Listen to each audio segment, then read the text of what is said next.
مغرب کی 3 رکعت فرض میں تیسری رکعت میں سورہ فاتحہ کے بعد کوئی بھی صورت کیا ملانی ہوگی، یعنی کوئی صورت پڑھنی ہوگی یا نہیں؟ ایک بات یاد رکھیں، ظہر کے 4 فرض، عصر کے 4 فرض، مغرب کے 3 فرض اور عشاء کے 4 فرض، ان میں پہلی 2 رکعتوں میں سورہ فاتحہ کے بعد کوئی بھی صورت پڑھنی ہے، اور اس کے بعد آپ نے تیسری یا چوتھی رکعت میں آپ نے کوئی بھی صورت نہیں پڑھنی۔ لیکن اسی کے ساتھ ایک اور بات یاد رکھیں، عشاء کے 3 رکعت کے 3 وتر ہیں،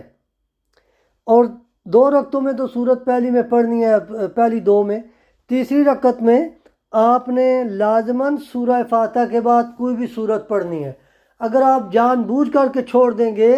تو اس میں سجدہ ثواب نہیں آئے گا، آپ کے اوپر دوبارہ اس نماز کی قضا رپیٹ کرنا، یا اگر بعد میں یاد آیا تو آپ کو پھر قضا لازم ہوگی، اس پہ سجدہ ثواب بھی نہیں۔